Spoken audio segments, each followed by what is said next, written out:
Okay, so hello everyone, and welcome to another Institute for a Greater Europe event, the first one after the summer break. My name is Thomas Voets. I am the desk officer for human rights and our host for today.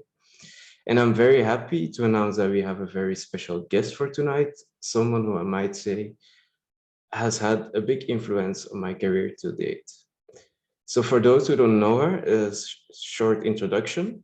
It is someone who has had a long career in politics, spanning from the local level, where she was a city councillor in the city of Antwerp, to the regional level, where she was the Flemish Minister of Mobility, Social Economy, and Equal Opportunities, to the national level, where she was the Belgian State Secretary for Labour Organization and Welfare in the Working Place, to the European level, where she's now the chair of the European Parliament's Special Committee to investigate the EU's response to the pandemic and learn lessons for the future, also known as the COVI Committee. So without further ado, Ms. Van Brempt, a very warm welcome to our event. Thank you very much. Thomas, you want me to give an introduction, or do we go to question answers? If you want to say a few words, please go ahead. I have prepared a few questions that we can go over. So if you don't have nothing to say. Okay, very good. I'll make some introductory remarks, and I think we can then easily, we're not too many people, so we can have a sort of, very informal way of communicating with each other. So that is, I think, quite good.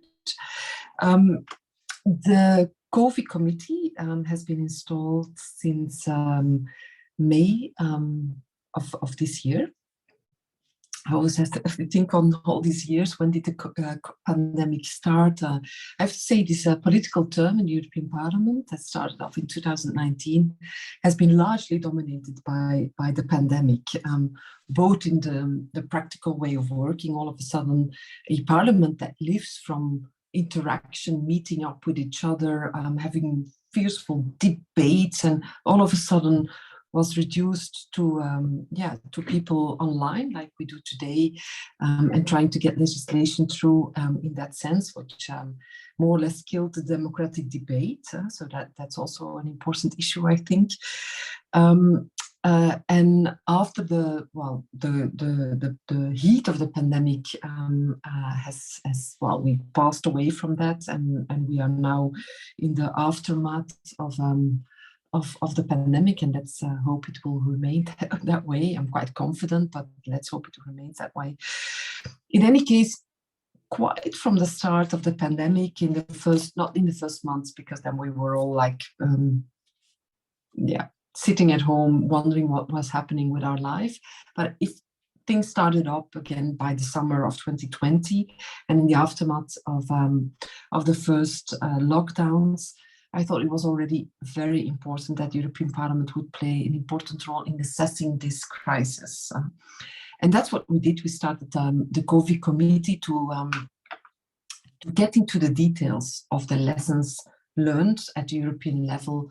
What happened, what is the impact, what went good, what went wrong at the European level, but also in combination with the coordination of the member states. But rest assured, I had the first weeks when we started up that committee, I was a little bit in doubt. I was a very big defender of getting this committee up and running, but we were all of a sudden, from a pandemic and a health crisis and a huge impact on our socioeconomic life from that pandemic, all of a sudden we were tumbled into a new crisis with an even bigger societal impact, which was hardly to predict that would happen. And I thought, well, shouldn't we now not use all our energy for the new crisis? And I'm very happy that we did start up the COVI committee, because there is a big connection to be made between all these crises. Coming from where does that virus come from, and why did we end up in such a pandemic, and the relationship with the One Health discussions and the lack of biodiversity. So the way we deal with planet and people is part of the problem also of the pandemic, which is the same when you look to this war and energy crisis we are in. We would not be the play ball of Putin as we are today when it comes to energy if we would have dealt in a completely different way, being addicted to cheap fossil fuels from Russia and cheap products from China. We would be another more independent, more sustainable Europe. And so there is a lot of connection to be made, and it is good that in the European Parliament we take time to reflect on that. And not because going from one crisis to the other, and it's important that we have the legislation and the policies in place, but as a parliament, it's also important that we take on these lessons learned. And that's what we're doing now. The COVI committee is based on 4 pillars. It's really very broad. So one of my main tasks as chair is to focus it on a few issues, because we have 1 year. Maybe we extend it with a few months, but that's it. You can organize a COVI committee of 2-3 years to get into all these issues, but we have 1 year, so we need to focus, and maybe that's good as well. The 4 pillars, and there I stop. The first is, of course, the whole health impact. What happened? What happened in the member states?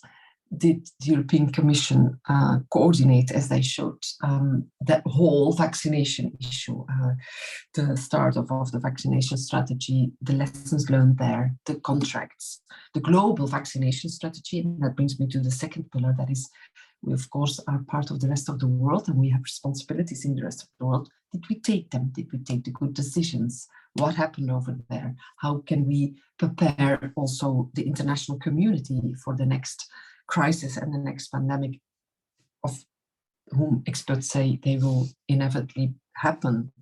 And let's hope we have better tools in place to deal with them. And from there, also the socioeconomic impact, things that still need a lot of research. For instance, let me give an example. We will dedicate a full hearing on the impact of COVID on young people, youngsters, children. We all know that they have been deprived from education in part or full.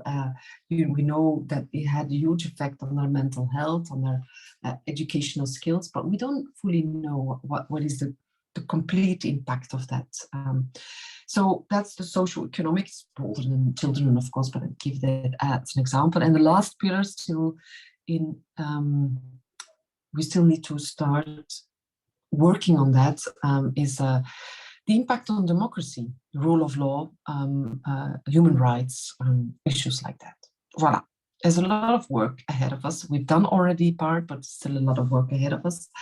And we have the intention of writing a report that not just makes the analysis, but of course, lessons learned, recommendations for the future, but also in a broader sense, how do we make Europe much more resilient? Okay, thank you very much for this very comprehensive introduction. I think it gives us a clear picture of the work you're doing and the work your committee is doing.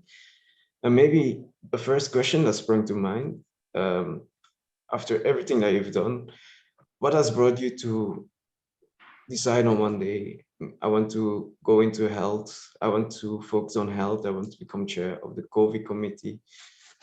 Is there a certain reason or a certain belief that you have that has brought you to becoming chair of the COVI committee? Well, the thing is, if you look to the COVI committee, who are the members in that committee? Most large part come from the ENVI committee, and ENVI is the environment committee, but the name doesn't cover all the competences of that committee, in the sense that there's in the ENVI committee there's also the whole huge health part. Now, health isn't a major competence of Europe.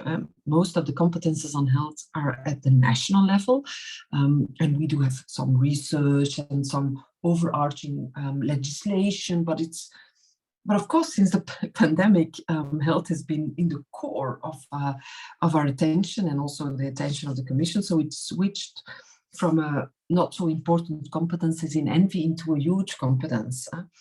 But I'm not, I used to be a member of ENVI for a long time, but I'm mainly focusing on climate issues. But this term, I'm most of the time engaged into the International Trade Committee. And from that part, I got engaged in the setting up of this COVI committee because we had a huge battle in the European Parliament. I'm talking about the first half of 2021. You remember 2020, the start of the pandemic, the first lockdowns, the rush to finding a vaccine, the unbelievable success of finding a vaccine as soon as we did, both in Europe, in the States, and other parts of the world. But we have to acknowledge, and it has nothing to do with chauvinism, but the best vaccines are the mRNA technology vaccines, both developed in Europe and the States. That all happened, and in the beginning of 2021, there was the authorization of the vaccination, the stepping up of the production, and then the developing world, led by India and South Africa, asked for a TRIPS waiver, and the TRIPS waiver, that is release of the patenting of the patent rights during the pandemic. So to say you can use all the knowledge that is available without having to pay for the rights, without having been liable and whatever. And that went into a huge ideological conflict, both in the parliament, between Europe and parts of the world. And for me, that led to for me, that was unacceptable. And I think when we are today in a crisis on Ukraine, and the lack of support that we get from a lot of African countries is also related to the fact that Europe was not in solidarity with the rest of the world in sharing our technology. And I think that has been a huge mistake. And that was one of my driving factors. Now I'm more into all of the aspects of the COVI, but for me, still, the report will not be a good report if we do not address these issues. How do we deal in the future with an equitable access to vaccines worldwide? Vaccines, or maybe in the next health crisis worldwide, we need something else. It might be something completely else, but we need to have the legislation in place to deal with that. Okay, thank you for your clear answer. I was wondering, you also addressed the fact that there might be a lack of competence in the field of health, that there is new legislation needed. Mm-hmm. Do you believe the EU needs something to the extent of a treaty change? And is that something that you're trying to achieve with your committee? Or do you believe there is more need for coordination in the existing framework that we have today? Well, very interesting question, in the sense that normally, in any case, I think we need treaty change. If you looked at the crisis we're in today, and the fact that we cannot deal with the energy crisis as we should, because the Commission doesn't have the legislation nor the power that, for instance, a American president has. And I'm not going to advocate for a presidential system. I think Europe is Europe, and we need our own system. But we need tools, even powers, when there's a big crisis, as we did with the vaccines. Although we did not have the competences, the European Commission took over the procurement issues, bought the vaccines, got an equal distribution in place. They did that because all the member states agreed on doing so. Today, there's no full agreement how we have to deal with the energy crisis and the lack of, today we have a lack of real policies in place. So yes, I think we need a treaty change, but it's more than just a treaty change. It's the changing of the narrative, that in times of crisis, and again, we've been facing crises since the beginning of this century, and we haven't made Europe fit for purpose to do what it needs to do. So it's not just about treaty change, it's about thinking, how can we make Europe resilient and powerful enough to deliver in terms of crisis. And we had a huge health crisis, which we could not predict, it fell over our heads. But the same with the energy crisis. Well, it was more predictable if we would have listened much more to people who know something about Putin, Russia, and the same will happen with China if we do not get to some sort of better understanding and leave the naivety often of Europe. But we don't know what the next crisis will be. And in Europe, we are not really ready to deal with crises. If you look to Asia, for instance, or Africa, they deal with so many crises. I think it's high time that in Europe that we can handle that. And we look also from a global perspective, not just from a domestic European perspective. Okay, thank you. You mentioned clearly the global perspective. Maybe in that regard, are there any best practices or countries or lessons that you take from the experience of other countries and that you take to your committee and that perhaps are part of the final report? Yeah, sure. I already mentioned the United States, and let me be clear. I don't think the United States has been a model during this pandemic. They had huge difficulties. The way they dealt with protective material, wearing the mask most of the time was Trump time. But what they do have is very solid security defense laws that make it possible to intervene. Let me give an example. In the States, it is possible that during a crisis defined as a security issue, and of course a pandemic is also a security threat, then it is possible for the federal government to directly intervene into the markets. And to make it very, very clear, they can go to a company and they say, I'm making a little bit black and white. Oh, but you produce jackets, special security jackets or whatever. I need you to make masks next week and all the weeks after, because that's what our society needs. The company is obliged to do so. It will get compensated. So it's been paid for to do so, but you can switch immediately productions around. That in Europe, the whole idea, if you would have told the European Commission that is what we want, they would say, you're completely crazy. Do something else because you don't understand how Europe works. Now there's a beginning of understanding that you have the functioning of the market, and that is in normal times one of the ways to organize yourself and good way to organize your economy. But in crisis,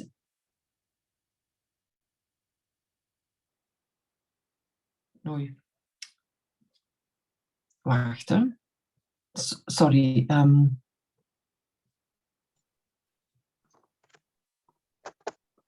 I can hear you. Yeah. Okay. Now, yeah, it switched to something else, but I think my phone intervened.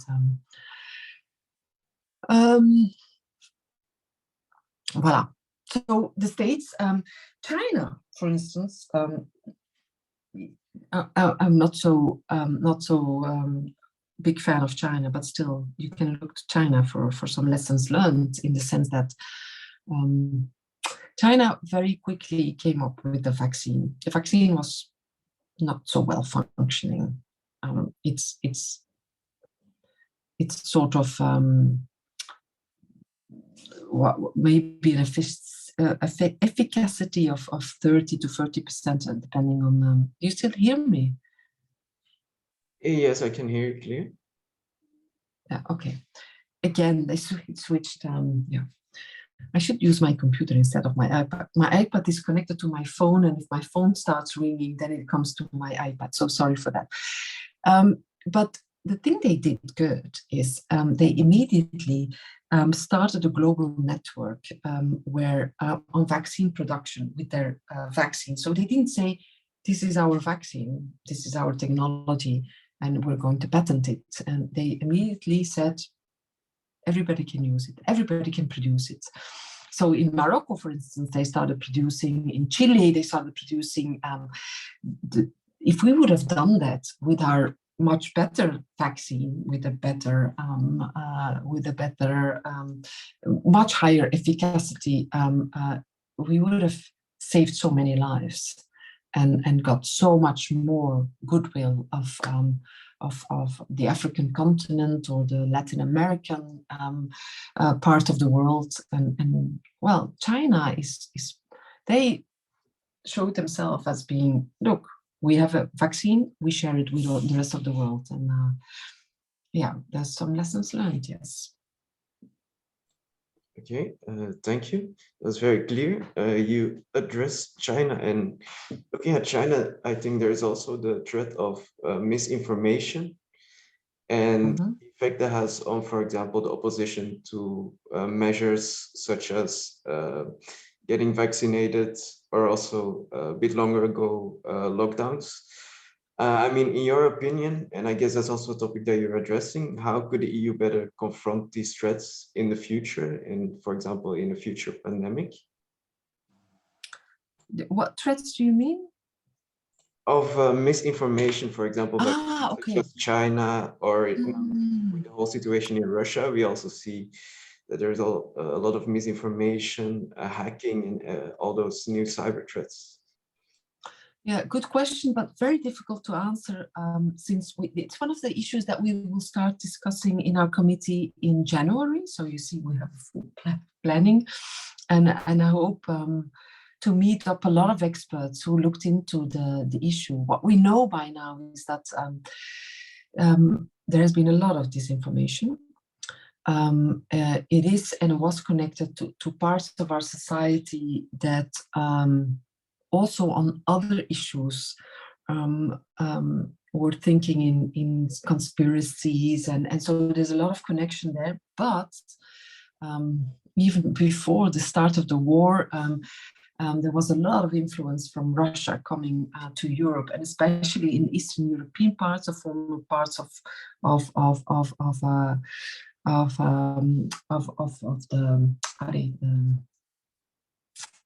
help me, Soviet Union. Jesus Christ, so long ago, the Soviet Union, that had much more influence than, for instance, in countries like Belgium and France, where there was also disinformation and conspiracy thinking. But okay, I can live with that. In the part of your society, people do not believe in science, but when it's organized from a regime like Russia, it is of course much more influential, and it has much more impact. What we see, and I don't know yet whether there's a strong correlation, but I guess so, between the impact of Russia on misinformation and disinformation, and the only thing is try to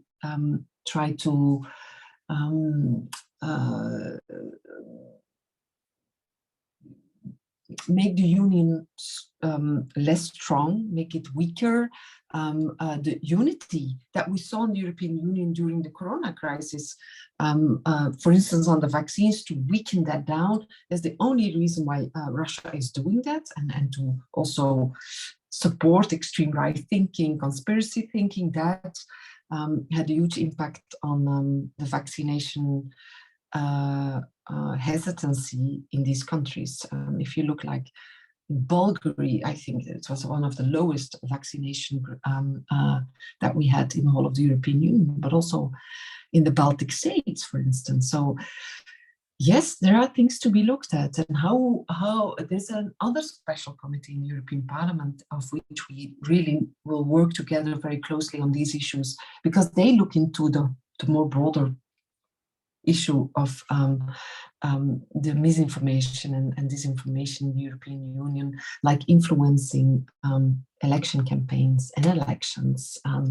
So the war, it was today in one of the newspapers, the war that we have with Russia is not a war with guns and weapons, although we do send a lot of weapons to Ukraine to help them out there. But our war is more on that level, on the level of the attacks like on Nord Stream 1 and 2, that sort of things, and cyber attacks and disinformation. And that is something where the European Union is not so very well equipped to deal with. Not to say not equipped at all. Exactly. Maybe something similar in the extent is the issue of self-sufficiency. For example, in the COVID crisis, we saw that the EU was sometimes dependent on non-EU companies or countries' vaccines. Maybe how do you believe, and maybe what do you believe your commission will decide on the, the debate between becoming more self-sufficient and taking more companies and developing more in the EU, or still looking at the aspect of globalization, since the EU is still, from a liberal basis, looks at world trade, etc. Well, that is also, again, a rather difficult issue in the sense that during the pandemic, we saw a lot of disturbances of our value chain. Not, of course, also very specific on protective materials. Later on, the whole value chain that we needed to get our vaccines in place, all the elements of getting the products right, but also all of a sudden there was no steel anymore, or it couldn't be sent around. There was a lot of disturbances. And the second point is, of course, and that connects very much to the war again of today and our relation with Russia. I said before, the fact that we are so addicted to cheap products from China, but we are also addicted to a lot of parts of our production that are produced in China and in other parts of the world that are connected to autocratic regimes. And so we need to connect the dots of all these crises. How do we deal with stockpiling? How do we make sure that we have our own production? I don't think it would be a good policy to just backshore everything and to try to do everything in Europe, and it will not work and it will be too expensive. But there's a good exercise to be made to combine the nearshoring to get things closer to Europe, but also that nearshoring is combined, that you do that with countries that are like-minded. And like-minded doesn't mean we're all the same and they should always agree with what Europe does. No, like-minded means democracies, sharing democratic values, because whatever crisis you face, you see that it is very essential that democracies can come up with solutions, because otherwise the solutions have problems on the other sides, on privacy side, on equal access. So it is very important, whether it's our dependency of energy, whether it's our dependency of supply chains for our health products, that we do that with countries that are like-minded. And that is very easy for me to say, very difficult to implement, very difficult, because any member state in Europe will at some moment say, yeah, interesting, but if I can get cheap steel from Turkey, and sometimes it even comes even today from Russia, that's sort of circumvention of the sanctions that the Russian steel is now going to Turkey and then into Europe. Because at the end of the line, it's all about money. So it's not so easy to implement from a European perspective. We have a lot of discussion on open strategic autonomy. That's the whole idea. But it's still in a thinking process. We don't yet have, what we already have is a lot of defense mechanisms that we use in trade. 5 or 10 years ago, it would be unthinkable that we have these defense instruments, but we need to go much further than that. And the learnings of the pandemic is we cannot be dependent on other parts of the world when it comes to our health issues. Exactly. And there's also a pre-submitted question that links close to it, so I'll go ahead and ask it. In your view, are there technologies maybe that we are so necessary in the EU that we must start developing them now? Maybe that will be useful in the future, or something that we can't risk to give away to other countries or other parts in the world? And maybe also we see now with the gas and the electricity crisis. So is there anything that springs to mind, perhaps? Well, that's a question I cannot answer, in the sense that when I was in BioNTech 2 weeks ago with the COVI committee. BioNTech, where one of the mRNA vaccines has been developed, the one with Pfizer. They told me that, you know, BioNTech is a research company that is specialized in the mRNA technology related to cancer. Cancer treatment, whatever. So they're very much looking into research on mRNA technology and cancer.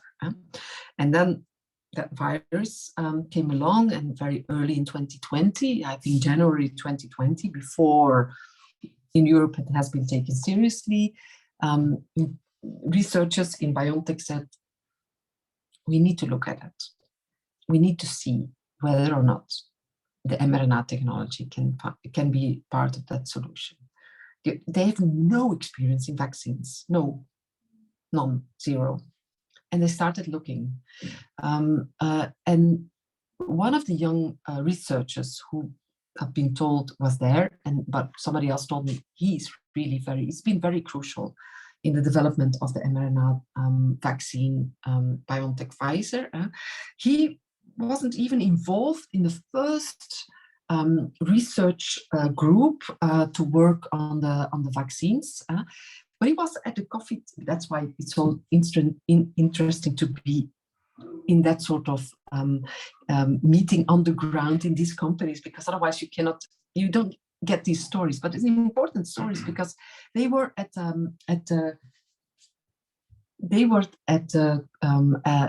drinking a coffee, and the one said to the other young guy, said, "I think I can help. I think I know how we have to look at it." Can you imagine? A few months later, they developed one of the most life-saving vaccines. So what you need is a lot of money, both private and public, for research and development. And sometimes there's a technology that has been developed for a certain purpose. Like in the time, it was mainly the military industry in the States that developed a lot of technology that we now use in our computers and our mobile phones. Sometimes they are with a certain purpose developed and then used for something completely different. So no, I don't have a clue. I know what we need. We need a lot of technological answers to the climate change. And everybody's looking and searching for the better solar panels, but maybe somebody will come up with something completely new that will change our lives. And I'm quite confident that it will happen. That's one of the positive things that I learned during the corona, that what happened on these vaccines, if everybody works together, much more is possible than that everybody keeps on working in their silos. Okay, thank you. That's a very nice saying. I think that's also something that we should keep in mind. We also have another pre-submitted question, but perhaps I'll open the floor to people who want to ask questions, if there are. Otherwise, I'll just continue. You can raise your hand, maybe an emoticon. Okay, I'll yield the floor to Chris, then who has a question. Hi. So I have a question about monkeypox, actually, because for me, I hear about it vaguely. I rarely hear about it in the news, but it pops up suddenly. There's like a bunch of cases and it's spreading. So my question is, does the EU have anything in place for what's happening with monkeypox, or is it just sort of something that's being spread, misinformation about it's spreading so much and it's very dangerous? Is there anything about it or no? Well, I think no, there isn't. Well, of course, in our European institution, EMA, on the medicines, and they are, of course, involved in getting the right vaccines in place, but it's mainly the member states who deal with that. And again, I think everybody was a little bit too late to really actually get into action, but it's mainly member state level because it's not like a huge pandemic.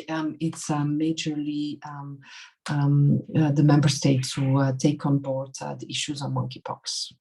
Perfect, thank you. Okay, is there somebody else who would like to ask a question? Okay, Samuel, I'll yield.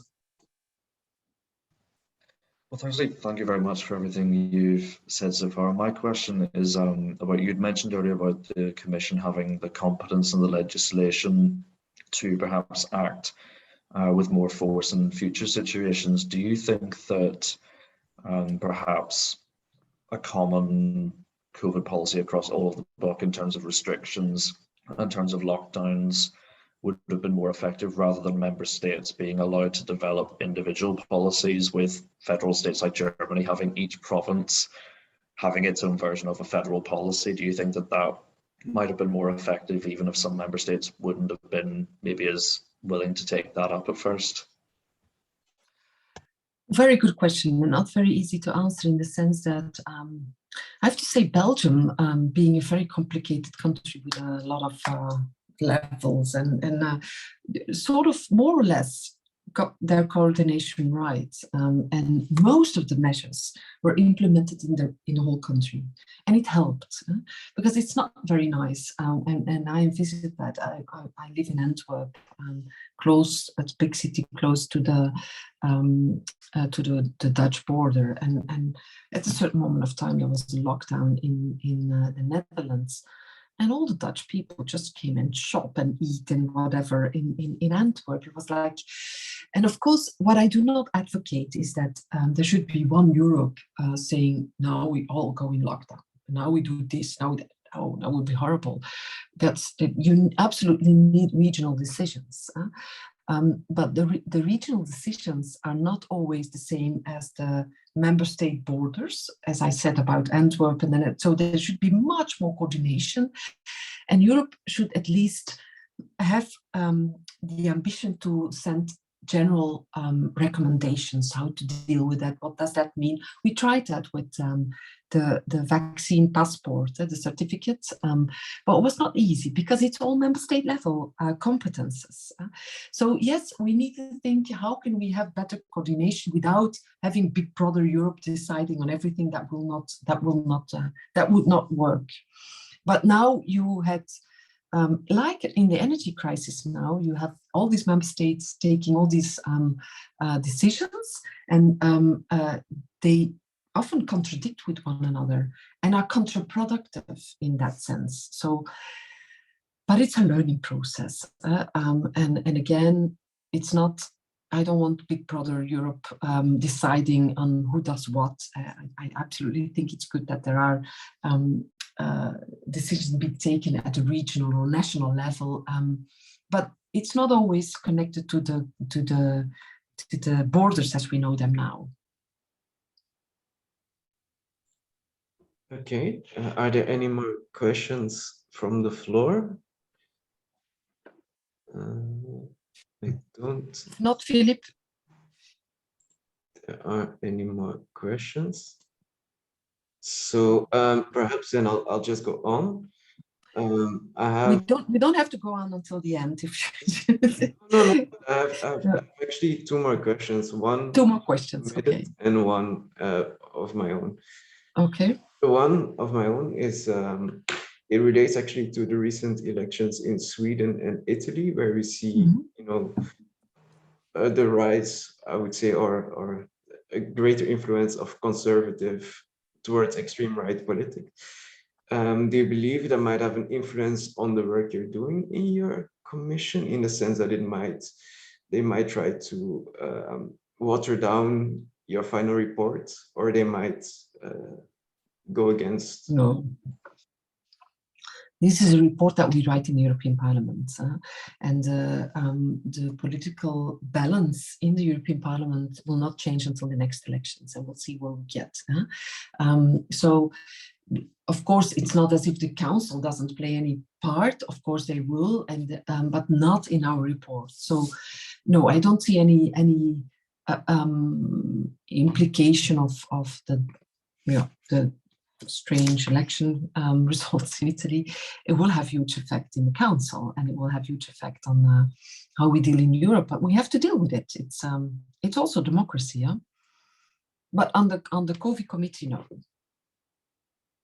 Okay, that's a clear answer. And then I'll take for my last answer one that was pre-submitted, one that I found a very interesting question, because it's more sort of a philosophical way. Okay. And it is a question: would it even be positive and beneficial for mankind that the world would get back to a sort of a pre-COVID state? Or do you believe we should take the time and develop a new sort of state? What do you mean by state? I think the question refers more to the way that our society works, exactly, and that we now have the time to sort of, having gone through the COVID period, now we're in a new period that might look for some as the same as a pre-COVID state. Do you believe that would be positive if we would at least get back to that, or do you think we should take the time and sort of develop into something? We have to develop to something new, and COVID was, of course, very influential on our society. It has a huge impact, and we still do not know what the full impact is. We will see that in the next decade. But just the fact, and it's a very small example, the fact how we see each other today, and still I don't like it, but it's good. We have an hour together, and we don't have to take public transport or whatever. We're here. We can do that in an hour. We can have a concise meeting. It didn't happen before. So people are now on the labor market in a different way organized. It had an influence on before COVID. Working from home was a privilege of few people, higher ranked, higher educated. Now it's part of our labor market. So it developed a digitalization in a rapid way, but it also had negative impact on our mental health. That needs to rethink our way as we look at health. The impact is huge, but we also have to, and you are the young people, you are the new generation. We need a fundamental other way of looking at things, because the one and only crisis that will really change our way of living is the climate crisis. And the one and only good that comes from this energy crisis is that at least we understand that we cannot stay connected to fossil fuels, and we need to rethink. But it's not just getting renewables in, getting another way of heating, getting some energy efficiency. No, it's a fundamental different way of how we organize our society. But we're in the thinking process. So no, never, it will never be again like before Corona. But it's not only Corona that will define our fundamental transition where we're in. Okay, thank you for this answer. I think Diego has a question as well, so I'll give him the floor. Yeah, hello. Yeah, my question is about this new world after the coronavirus pandemic. What is going to happen economically next? Because I can't avoid thinking about that we had to get into higher debt than we are used to. And well, before the 2008 crisis, we had to take these austerity measures. And I guess we will have to eventually do that. Like, can we afford to make these so many new things, like digitalize everything, change everything to green? Is like that a thing doable in this economic situation? Thank you. Well, if we would have been smart enough to develop true climate policy 10 to 15 years ago, while we already knew that it was coming, yeah? You know, all these experts and all these scientists and all the reports, and but we didn't. There was no political majority to get in that direction. It was all too difficult to work. If we would have done that 15 years ago, and start where we start now, with the Green Deal, and we would have done that, the crisis would maybe not even be there today. We would maybe also face a war, because Putin might be just as crazy as he is today. But we might be independent, or maybe much more independent. We would have no more renewables, more energy efficiency, so better renovation of our house, etc., etc. So there is a lack of transforming what we invest now into the longer perspective. If we do not invest now, and there we will need to borrow, but we will need to raise taxes, not on normal people, not on, but you know, all the discussions on the taxation of all the big companies that do not pay any taxes, and the digital, and if we would do that, and again, there we need stronger Europe to do that together, which is not possible today. Then if we do not invest that today, you don't have a clue how big the money, how huge the pile of money is that we need to face the climate crisis in 2030, 40, 50. Everybody thought, yeah, the crisis will be there by 2040. The crisis is happening now. And because we were not smart enough 15 years ago to believe that scientists had the right reports and blah, blah, blah, we're in the mess as we are today. Let's not make the mistake again. Understood. And in this line, if I may, like I agree with you that we have to take these measures. It's probably our last chance to do it, actually. So I'm thinking, like, now that the European Union has these wildcard countries in Poland, Hungary, and now sadly Italy, and we can even talk about the United Kingdom trying to become a tax paradise, even if it's kamikaze in a way. What's the movement to play now? Can we, like, it's not that if we should or we must do something, like we can do it? It's a very broad question in another direction. Yeah.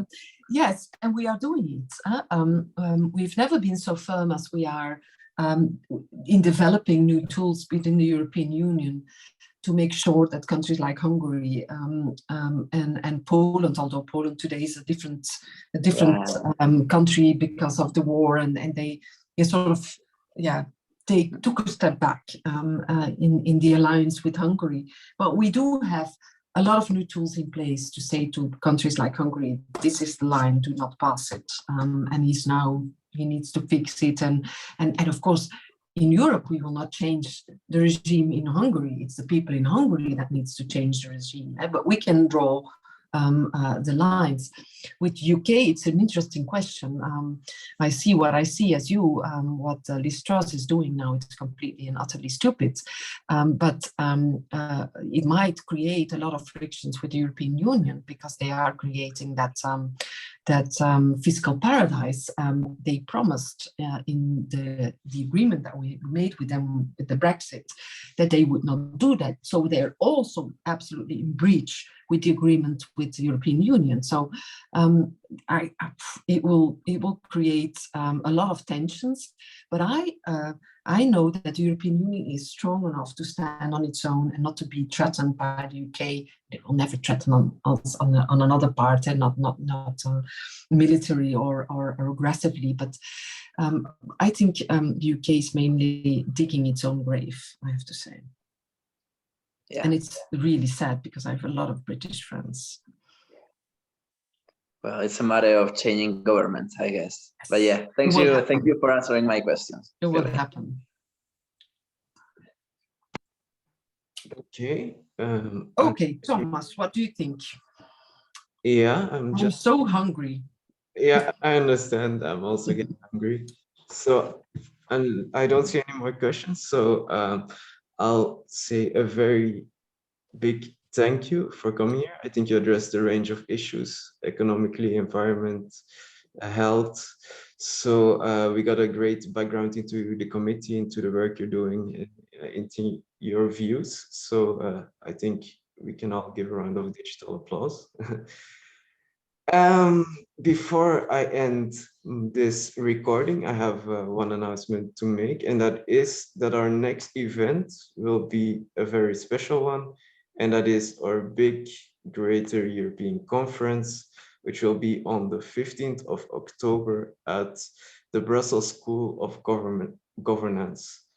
So it will be from 8:30 to 3, but it will also be online. So with that being said, I'll stop the recording now.